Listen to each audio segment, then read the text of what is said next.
Hi, and welcome to Total Rewind, a Filmmakers Compass podcast where we take a look at movies 30 years and older and see if they still hold up. I'm D-Man, joined by my co-host CP, and we're really pumped for the movie we have for you guys today. CP, as normal, you're rocking the proper attire for our movie, so I'm going to throw it over to you and let you introduce what we will be discussing. Taking it back to all you 80s and 90s kids, we think you're going to appreciate this one. The original Teenage Mutant Ninja Turtles movie from 1990. Which I'm excited to talk about because this is a movie that I grew up on. And surprisingly, as far as Teenage Mutant Ninja Turtles goes, we tend to think of them as the kind of like pizza-loving, teenagers who are cracking jokes. And that's all in there. But this movie's like surprisingly dark. Yeah, it actually really is. To the point that I was watching with it when I, watched it in preparation. I was watching with a friend of mine, and she was like, "How did kids in the '90s watch this? This is like incredibly dark." And I was like, "Well, we were just awesome." And the thing too is that is the crux of our discussion today about the Teenage Mutant Ninja Turtles movie, and that is how did this even work? How did they get this? These are guys in turtle costumes running around New York City. And somehow the movie pulls it off. It's quite remarkable. And it's a credit, A, I think, to the special effects team, and B, to the story. They were able to craft a couple things that work really well, and it holds up remarkably well, which is another testament to that skill level. So first of all, I guess the big thing I think we have to talk about with this movie is the costumes. So they are, in fact, modeled off of the cartoon version of the Ninja Turtles, correct? Yeah. Okay. I think it's worth noting that, like, from a believability standpoint, right, the Teenage Mutant Ninja Turtles movie didn't come out of the blue, and everybody was like, "Oh, we fully accept the concept of these Ninja Turtles, these teenagers that fight crime in turtle suits." Like, there was the cartoon prior to the movie. And the designs were kind of based on that. So people could at least get on board with the concept, prior to, butt in seat. Right. Yeah, right. The film was made to capitalize on the popularity of this cultural phenomenon. The comics book had been out. The cartoon had been out. Lots of toys had been sold. And when you sell lots of toys, people assume that's a great idea for a movie. And that's what they did.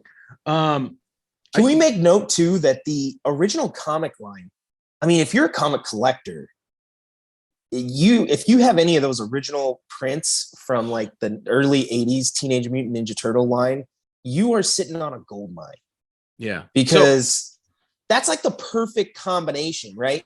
It didn't take off as a comic line. It took off as a cartoon, then action figures, then a movie.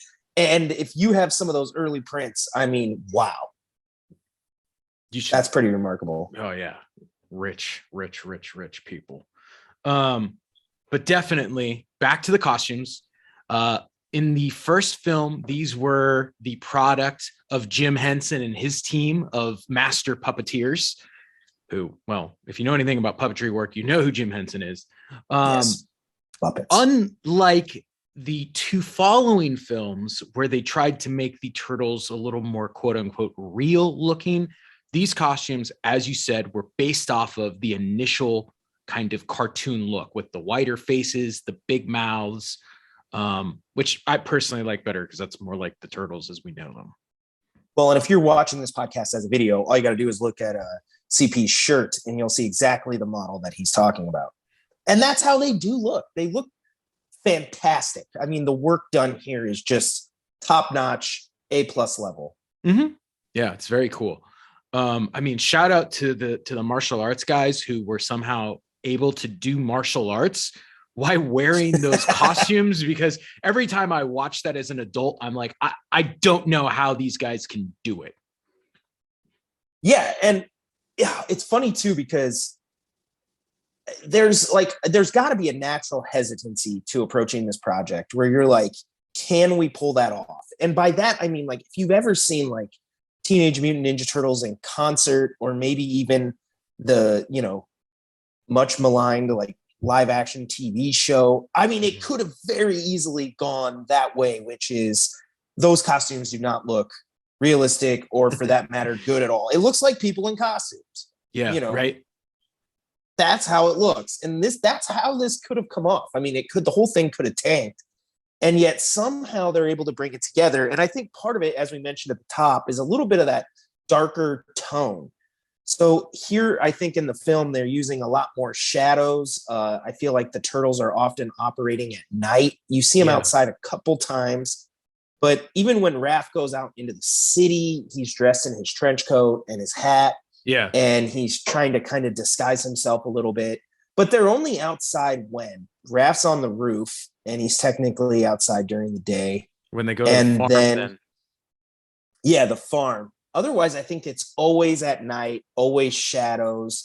They're in this one, it's great. They're often in the sewer, which, Ninja Turtles. It takes place in the sewer. Yeah. So I don't know. It's weird. In the second one, they end up going to like that abandoned train station, but it never quite feels the same. Yeah. Like their lair down there, and they're, navigating tunnels like that. Yeah. Because this one, let's face it, this movie has all the Ninja Turtles staples. They are teenagers. They're often cracking jokes. They love pizza. Yep. Yeah. It has them skateboarding and beating people up, and it's kind of got it all. They even have that shot, I think it's of Mikey, where like his head goes into his shell and he's like, I love being a turtle. Oh, yep. It's so funny too, because I don't know, I watched this movie and like I still quote it. Like, remember when at the beginning, like April gets attacked and Raph loses his weapon? I think he calls it a sigh. But like, here I am watching this movie. I haven't even seen it in a while. And he's like looking out through, he's like peering through the manhole. Yeah. And I'm sitting here and I'm like, damn. And then he does it. And I was like, oh yeah, I totally remember this movie. He goes down into the thing. He's like, I can get it back. I can get it back. Mm-hmm. He's like going off on Splinter. I was like, dude, I can't believe I remember these lines. But that's a credit to the other element that really does make the movie work, and that's the story. It takes itself seriously enough that I mean, you can fully buy it. They do a good job of really making it seem like this, not that this necessarily like could happen. We're not going like full on Dark Knight here, but they've created a world in which you're like, if there was ever a New York where people were gonna, turn to ninja fighting turtles to fight their crime, it was probably like the 70s and 80s New York of like, Fear City, where like the mob was doing whatever they wanted and all that shit. Yeah. So, and in this case, this movie comes out in 1990, but it does have the look of kind of like late 80s New York City, before they went and cleaned up all the crime. So it almost seems like here, the Foot Clan kind of steps in to fill the void after like the Mafia Commission trials and the mobs kind of moved out a little bit. Yeah. Like here come the Foot Clan to fill that void, and we're getting all these petty crimes and robberies and all that type stuff. But I want to throw it over to you, because I know we kind of discussed this a little bit, but the other element of the story that I think works really well is Shredder. So what's your opinion of him as a villain? I think Shredder is a great villain. First of all, he's kind of stooped in this old world lore and because of this whole like history of the foot, which in the film they talk about, being kind of like ghost stories from Japan, which have been brought over to New York City. It allows him to kind of have sort of this mythical quality. And it also allows for outright rejection by the mainstream public, right? Like, that's just, that's not true. Two, something that with, I think the addition of the Danny character storyline, we see very clearly is how, he is collecting all these lost souls, which I think he probably landed a little harder kind of on the edge of the 80s, right, where they talk about like the latchkey generation, right, of all these kids growing up with two parents working, you know, for the first generation, and they're like, what do we do? Let's just go get into trouble.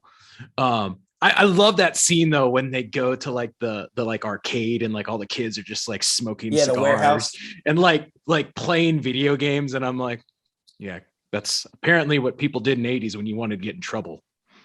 Yeah, well, and they, you know, there is, you know, they imply it through cigarettes. He's like, if you want to do anything, you can do it. And then they're like, you got any cigarettes? And he hands it to him. But I mean, there's an implication there that like, yo, if you want to drink, if you know, maybe you want some drugs or something, like this is the spot. I love how he bumps into that kid and he's like, go play. Go play. Yeah. But the point is, Shredder is this great kind of, they do a good job of building a mythical yet real world version of the Shredder. His motivations are clear. He's essentially a crime boss, even though he's running like a low level crime syndicate. Yeah. It still blows my mind that they're able to empty that entire box truck in like 30 seconds. But I mean, I guess that's a great. We just got to applaud the guy for the efficiency which he runs the foot. When the old lady's like, "Oh hey," they grab her. You're talking about when they grab her TV off the balcony when she looks away. At the beginning, like the montage where they're committing all the crimes. They're like, "What?" Yeah. Oh, that was classic. But the point is, I think that they created a really good villain. On top of it, right? You know, like classic. You know, it's classic. You know, creating a villain 101, right? They give him a mask. They give him a cape. We don't see his face. When we do see his face, it's scarred and mangled. He doesn't talk much. Most of the time, he's in the shadows when he's talking to people. I'm like, you do a good job of giving us enough that we know what we're getting, but leaving it up to imagination. And also, can we acknowledge that amazing intro shot for Shredder? I think technically he had like his arm had appeared in the movie at this point. He like threw something at a TV, but his actual intro when he like walks down the hall and they have the long shadow of his silhouette. Yes. And then it shrinks as he gets towards, you know, kind of the end of that light. And then they come down and they focus on him. And they have it's a great kind of hero shot, but it's a villain shot where he's kind of looking up at all of the people that, you know, they're almost raining down this kind of admiration on him. You know, he's their leader. Yeah. And they do such a good job of making the Shredder, you know, a real villain here. Compared to, I think in later iterations, you know, whether it's the remake that came out maybe a decade ago, the CGI version, or even Teenage Mutant Ninja Turtles 2, Secret of the Ooze, you know, he's much more, you know, here as a character for revenge. You know, he wants to get the turtles. I think in the new one, like he wants to go to the top of a tower and like control people's minds, but you're not really sure why, you know, just villain stuff. Yeah. But here you seem to have a guy, like you said, that they've built up in a way that I'm like, I could totally see that happen. I get it. I think the other thing that works really well with Shredder is the final showdown with the Turtles. He's actually better than them. And that makes a good villain. And he deceives them when he tells them to throw down his weapons. And he's like, haha, like, now you definitely can't beat me. I think that goes well into, you know, this guy delivers in the final showdown. Well, and so that's something, again, in the second one, that really does kind of fall short, where like they try to fight him. He's like bigger. And then they're like, oh, all we got to do is just like, you know, wreck this, what do you call it? Like dock they're on or whatever. And then he just like floats to the bottom and like dies. And you're like, that wasn't really much of a climactic battle. I mean, it was cool to see Shredder all like jacked, like he was a pro wrestler, but I mean, it doesn't really go anywhere. He punches some wood and breaks it. But other than that, like he doesn't do a whole lot. And in this one, he felt much more intimidating to me than the big guy. Super Shredder is not, in fact, very super. Yeah. And then don't they yell that out? Yeah. Like, he's a super Shredder. Ninja Turtles. Yeah, no, but like I felt like the guy here was much more intimidating. When they get to that rooftop, they all kind of look at him. He's over there, and then they even the way it's filmed, like with the sounds, like they come over and fight, and they kind of all you hear is like the, and then he like flips the turtle around, and they land, and then they rock paper scissors as teenagers would. Like, all right, who's going? Mm-hmm. No, they never lose character. But I would say one of the elements of the story that I don't know if I'm wrong, maybe, there is a clearer motivation for this, but the only thing that kind of threw me for a little bit of a loop was the Shredder captures and like makes Splinter his prisoner. And it's weird because to me, that's the motivation that the Turtles are using to really take on the Foot Clan. Not that they weren't fighting them at kind of a street level, low level crime, like, hey, we're stopping some robberies.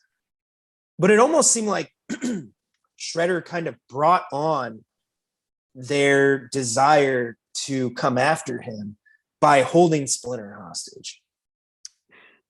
Again. And I wasn't sure what the motivation was, because later, he talks about how he was like, he's like, I'm the rat of my master, Amato Yoshi. And then he's like, Oroko Saki. And there's this backstory between them. But the movie itself, the story saves that revelation for the rooftop so that, he removes his mask in that dramatic fashion. He's like, I'm going to finish what I started with your ear. So they really kind of save it for this dramatic moment on top. But I wasn't sure why Shredder wanted to hold Splinter. I didn't know if, they happened to go to the Turtles' lair and he was there and he's like, screw it. The best thing we can do is just hold him hostage. I didn't know if it was like, Shredder was holding him hostage, being like, how did this happen? We have to figure out how there's this giant rat that can talk, and I need to, get some of my own guys, because that kind of does come to fruition. That's something that he pursues in the cartoon and in the second movie. I wasn't 100% sure. And it just felt like he kind of brought on some of the animosity from the Turtles. He brought it on himself. I don't know Shredder's motivation. I think from a story standpoint, the goal is kind of, getting back when we talk about Campbell, right? Like this is the moment where they have lost the mentor. Now they are off on their own, which is an important part, right? Because without Splinter is when they kind of reach, what Splinter alludes to is the kind of final part about mastering ninjutsu, which is the ability to master their mind and act as one as a team, which is only achieved because of the fact that they don't have Splinter. So right. From a story perspective, I think it does work because this is them on their own. How do they behave? And they make the right choices and, complete their journey. The motivation, super soggy, don't get it, especially when, kind of as you've said, what Shredder is not necessarily in this first movie against Turtles. Shredder is against April O'Neil, the reporter who is exposing his, operation and bringing it to the, light in the general public. So it is weird that Splinter is the focal point. Because they do a good job, I think, especially at the beginning of the movie, where they're actually setting up April O'Neil as she's the catalyst for most of what is about to happen. She's the one who's pressuring the police chief to kind of admit the existence of the Foot Clan. She's the one who is, kind of tracking what's going on here. And she's on the news talking about them and this kind of crime syndicate. And like I said earlier, they do have that shot of Shredder throwing, some sort of dagger or something at the TV. Yeah. And, his true enemy at that point is April O'Neil. Now, I know he knows they team up, or she teams up with the Turtles. And so the whole Splinter thing might just be that he's trying to get info out of him on the Turtles so he can stop them. But it's just weird because by doing that, he's inviting the Turtles to come, right? Mm-hmm. Like kind of take on the Foot Clan. So I don't know. It's just kind of ironic, I guess. I don't know. I feel like you just want to keep operating in the shadows, but who knows? Maybe his whole plan is like, listen, I want the turtles to find me. I want them to come here so I can destroy them and then continue on like nothing happened. Yeah. So could be that simple. But it was interesting. And I do think, the concept of a shredder running a crime syndicate and not just this kind of, because, you go back to the cartoon, he runs like the Foot Clan, and I'm not sure exactly what they do. They just kind of do his bidding, but they're actually aren't they like robots? Yeah, I think in the cartoon they were, and they have like the Technodrome and like the Mousers and everything. Like, yeah, it's much more like grand, like world domination type stuff. I always felt than like, Yeah, and here they like take him back down to this like kind of street level boss. But I don't know. I found that to work incredibly well. I thought he was intimidating. He was scary looking when he came out. When the way they do that ceremony where he like gives the headband, I was like, that. Yeah, if you were into that at all, what an honor. Yeah. And that guy's scary. You're like, I don't want to come up against this guy. Yeah. No, totally. So, yeah, I think it works really well. I do wish I had one of those drawings that April did. Oh yeah, of the turtles. I'd frame that and hang it on my wall. Yeah, pretty sick, right? Yeah, like if I was on that movie, that's like the thing I would steal. So, question. Not the actual weapons or like a headband. I'm like, give me one of those photos. Dude. Give me one of those drawings. So, question. What's your what were your thoughts on Casey Jones in the movie? I like the addition of Casey Jones because what it really signifies to me is that the crime level in New York is so bad that there is a street level vigilanteism going on. Mm-hmm. That the turtles aren't the only ones that, kind of see this all as a bunch of, craziness in New York. It makes you think that there's might be more Casey Jones out there. There's people running around being like, hey, we got to teach these punks a lesson. No. I think the other thing that Casey Jones does is he plays a little bit. Now I'm going to be the one to do your job. In Star Wars, we have Han Solo. Yes. Right? Yeah. And Han Solo is the one guy who can kind of be our conduit into this new world of the Force and the mysticism. And he can kind of look at all of this and question it. And Casey Jones does that to some extent. He's a little bit, he looks at the fact that he's dealing with turtles with kind of like a, seriously, which I think is important for the audience in the level of accepting it, because for the most part, April's very accepting of the turtles, right? She's scared of them at first, but then she's kind of accepting. And Casey Jones kind of looks around like there's dudes wearing like ninja costumes and there's giant turtles. And like, there's an element of like, what the hell is happening from him, which I think the audience needs to believe the story. Yeah. Well, because again, the idea of like some humanoid turtles running around New York is hard to believe, right?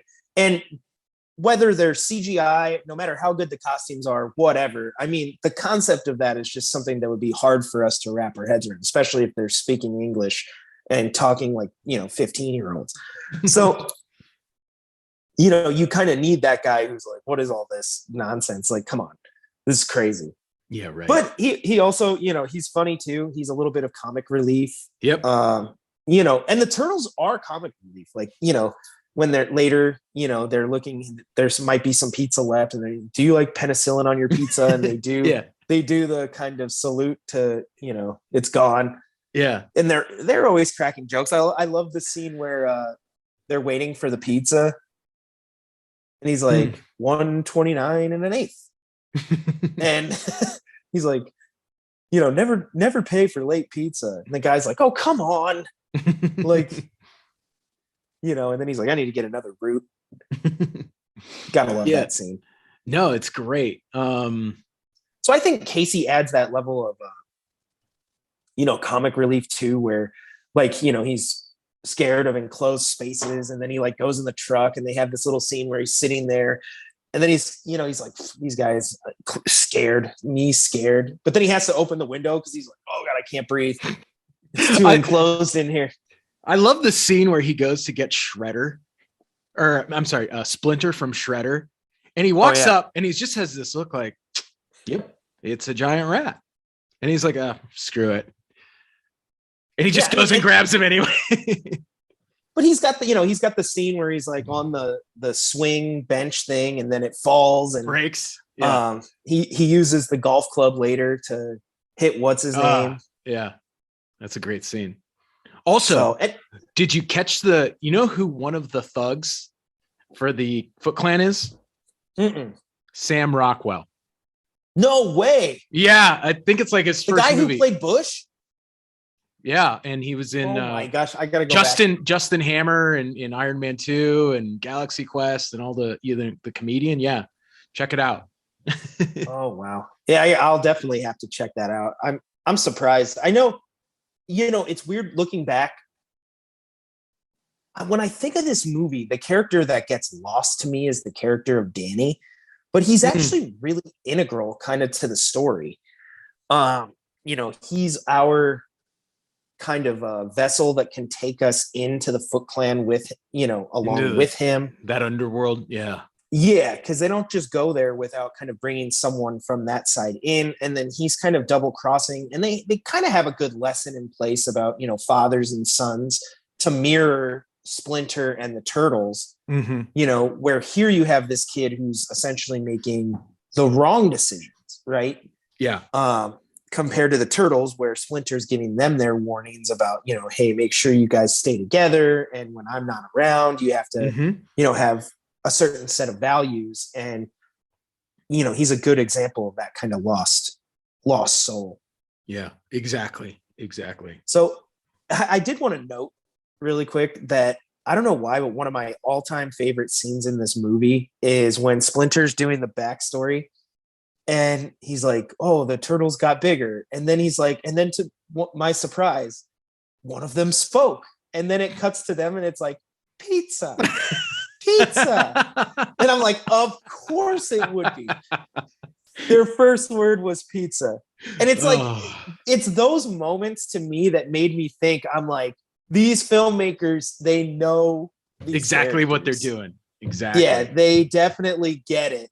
Because it's like lighthearted and fun. And, I love the introduction of the Turtles in that moment where he kind of goes around and he's like, Leonardo, Donatello, Michelangelo, and Raphael. And I don't know, I loved, they were able to, really kind of bring everything to life. And I was like, this is exactly the Ninja Turtles that I love. Right. It's funny, I was researching the film. It was, up until the Blair Witch Project, the most financially successful independent film ever made. So this is an indie film. Yeah, it was made for $13 million as an indie. Wow. And it made something like over 250 million. So that's crazy. Crushed it, which is probably why they rushed a sequel the next year. But yeah, and I think probably the indie nature of it is why it works so well, because it didn't have, major studios meddling, as we talk about all the time in these types of movies. And they use a couple shots to really lend credibility to the location. The movie opens on these kind of wide, big shots of New York, traffic, people walking. They're using this concept of a news reporter to make the scope of the, criminal enterprise bigger, right? Than they're able to physically show us on screen. Yeah. So they're doing a few things, right? They have, when Raph goes out, he goes to like go catch a movie, which is actually like Critters or something. Yeah. Yeah. And they have him go to like Central Park, and they have him running through the streets of New York. All of this is really done to elevate the scale of the production. So it really does feel like it's in New York, and they only have a few shots that aren't on like a backlot or a set. Yeah. Where, I love, like, remember when Raph's running and he like rolls over the taxi and the guy's like, what does he say? He's like, was that a giant turtle? And the taxi driver is like total New York taxi driver. He's like, I don't know. Where are you going? You're going to LaGuardia? Yeah. He's like, whatever. You see that shit every day, Yeah. Only in New York. So, yeah. So I think they do that really well. And the opening sequence where it just has that music and April's kind of giving her report on the state of crime in the city. They're really using those shots to set the stage for us because yeah, almost all the street fighting, that's a backlot somewhere. It has to be. No, yeah. The rest of the movie, right? They're in the antique shop, they're in the sewers, they're at the farm. It's very small scale stuff. So yeah. Yeah. So I think few shots expand the world beyond. Exactly. Right. And they use it very key. So it feels like to us, this is all one, giant cohesive type place. And yeah, that's very important. If it's really, if it's the indie film, and it has indie film problems, then yeah, that's a big one. Yeah. Especially given, you have to think this is an indie film. How much did they spend on those suits, on those costumes? Yeah, right. Right. Straight up, a huge portion of your budget. You're not necessarily paying a star actor here. The Ninja Turtles are the star and they know it. Mm-hmm. So they're not dropping that money for a star actor, but you're going to drop a lot of money to make that work.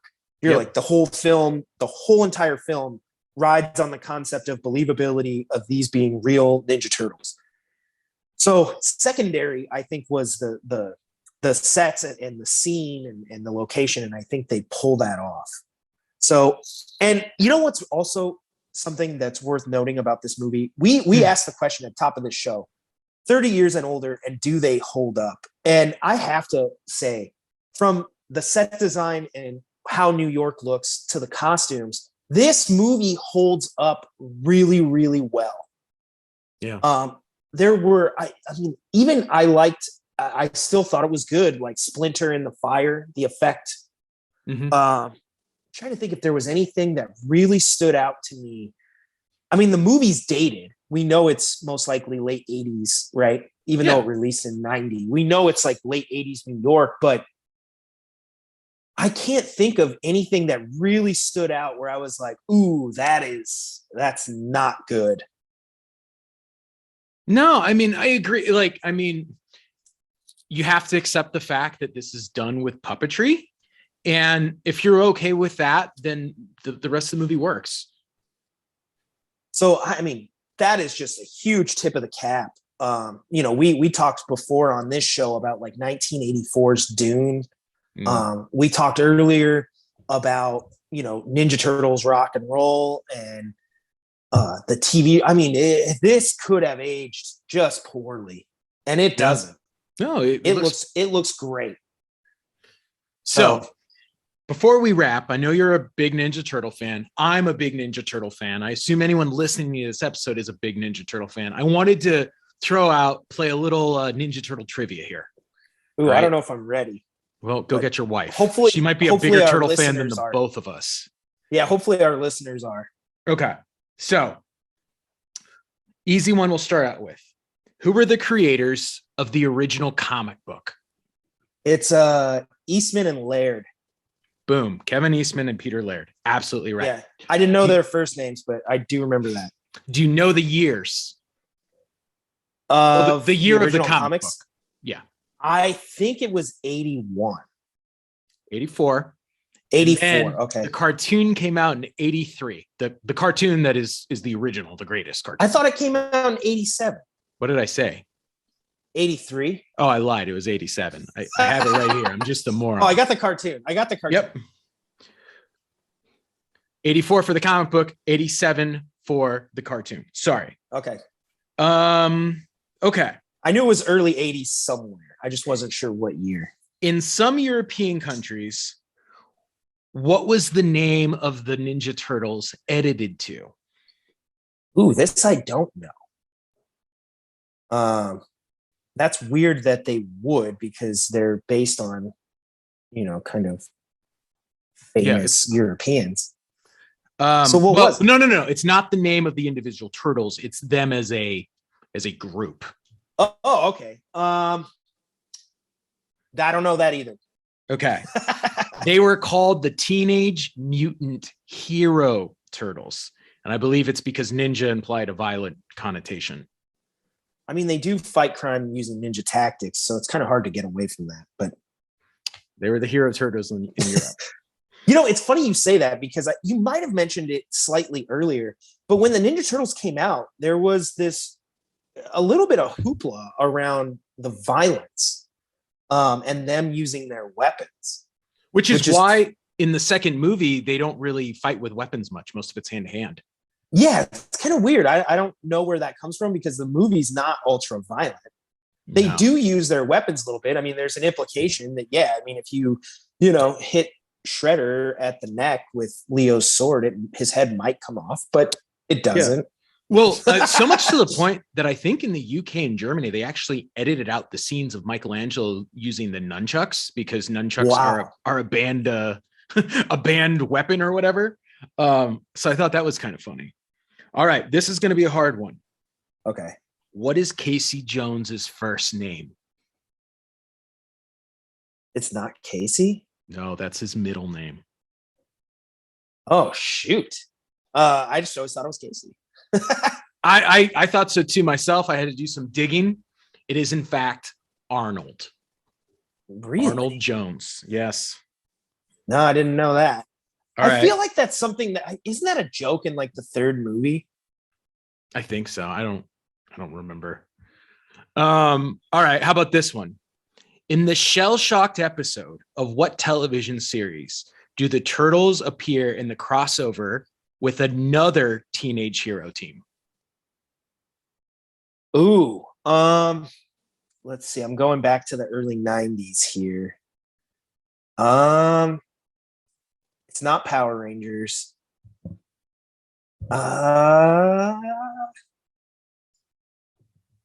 Go. I'm not sure. But it is Power Rangers, but it's not Mighty Morphin. It's Power Rangers in space. Okay. I was gonna say I watched Mighty Morphin Power Rangers and I never saw that. No, that's like I would remember that. The 5th season or 6th season or whatever. Okay. Last question. That makes more sense. I was like, I watched Mighty Morphin. I'm a 90s kid. Yeah. I don't remember them ever being on it. And if they were, then I suck. How many Ninja Turtle films have there been in total? Let's see. And we're counting like the canon ones, right? Yeah. 6. Well, one animated, the 2 new ones, and then the 3 originals. Or did they do 2 animated for 7? 2 animated, and it's 7. Okay. In 2019, they did Batman versus the Ninja Turtles. Okay. All right. Fair enough. I mean, it wasn't in the theaters, but it was. I mean, I'm not far off on that. No. You did good. Yeah. You did good. It was Ninja Turtles 1990, Turtles 2, Secret of the Ooze 91, Turtles 3, Turtles in Time 93. Then we jumped to 2007 with TMNT, and then the Ninja Turtles and the Ninja Turtles Out of the Shadows in 2014 and 2016. Yeah, TMNT was when Nickelodeon got a hold of Ninja Turtles, right? Yeah, I actually think the TMNT one's not terrible. Yeah, I heard it was really popular. So it's funny, though, because what was number 3 called? Turtles in Time. Oh, my God, that movie's ridiculous. Yeah. Oh, man. I got to watch that again. And, you said 1993, so we got to wait till next year to do a total rewind on that. But we got to go back and take a look at Teenage Mutant Ninja Turtles 3, Turtles in Time. Because hey, speaking of Turtles in Time, did you ever play that video game for Super Nintendo? Yeah, it was amazing. That video game is still amazing. You could play that today. The mechanics were great, and they had all the coolest levels. You played on like trains. You got to go into the or whatever it's called, the what was it, the Aggro Crag or Technodrome? Technodrome. Aggro Crag, that's some Nickelodeon stuff. What is that, Guts? Yeah. Yeah, I'm 90s kid, yeah. There you go. Technodrome. I had that toy too. Did you ever have the action figures? Yeah, it was they were so great. Well, I remember like the van. Yeah, this is a video podcast. All I gotta do is look behind him. There they are. Yeah, dude. They were so great, man. The toy lines for that were amazing. I actually love remember in the 90s they released a blimp. Yeah. Oh yeah. Yeah. They had an actual sewer system that you Yeah. could like snap together, and you Yep. could actually kind of reconfigure it how you wanted. Yeah. It. And Yeah. yeah, they had the blimp, they had the technodrome. They had the van. Oh, the van. You know, it's funny in this movie, the van actually technically makes an appearance when they leave the antique shop, even though it's not the Ninja Turtle van we know. Yeah. I mean, come on. It is though. It's awesome. I love it, dude. Yeah, it has to be converted at that point, but that's the van. It's so great. So were you ever a Ninja Turtle for Halloween? Yeah, I think everybody was. I was, yeah. If you were of our generation. I didn't have the plastic shell. My grandma actually like made me my own like Ninja Turtle shell. It was awesome. Dude, that's so cool. Yeah, that's and then we sweet. had like the Which one did you go as? Always Raph. Yeah, I liked him. All right. He was funny. It doesn't seem like me personally. If you know me, I'm probably, if people were to describe me, much more like Michelangelo. Yeah. But I always liked Raph when I was a kid. He's the one I have. I went to Disneyland or MGM Studios or whatever in Florida, and I got his autograph. I have a photo with him. Nice. Yeah. Should hang that on your wall, dude. Seriously. That's awesome. I got his autograph somewhere. I think my mom probably threw it away when she moved. This is gross, but for all of our listeners, my mom moved out of my childhood home and she threw away all of my toy collections. Oh, dude. How much money do you think was in there? Oh, dude, you probably could have sold like $30,000 worth of Star Wars. You remember? And Batman. Yeah, you remember the Star Wars stuff I Ninja had? Turtle guys. Yeah. Unreal. I was like, Mom, you can't store this anywhere. Like, you can't give it to my brother. He doesn't live with you. Unreal. Well, anyway, we're getting off topic, but that was gross. So, and my Ninja Turtle collection was in there though, so I'm upset about it. I'm sorry, dude. I had the Ninja Turtles, the ones from the movie. I had the action figure line from the movie where they were like the rubber action figures. Oh yeah, I got that one right there. Boom. Yeah, they were amazing. I love that line. Yeah. They were always, my favorite was the one based on the TV show. Yeah, those are the best. Those were always kind of when I played with my action figures. They were like ninja, and they could all hold the weapons. Yeah, they were always like my Ninja Turtles prime. Like, if I ever was like, oh yeah, I'm just playing with them, it's always them. They're the best. Yeah, no, for sure, dude. Oh man, I need money so I can collect again. We got to go on a mission. We got to start a YouTube channel and collect Ninja Turtle toys. It'd be amazing. Oh, all right, let's do it. That sounds good. Anyway, back to the show at hand. If anyone's still listening to us, yeah, that was fun.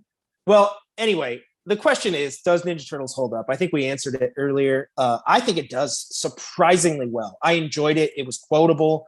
The Turtles, you know, they do, like, I love the gag. They start off right at the beginning of the movie where they're walking down after their first kind of, defeating crime, and they're trying to figure out what word to say.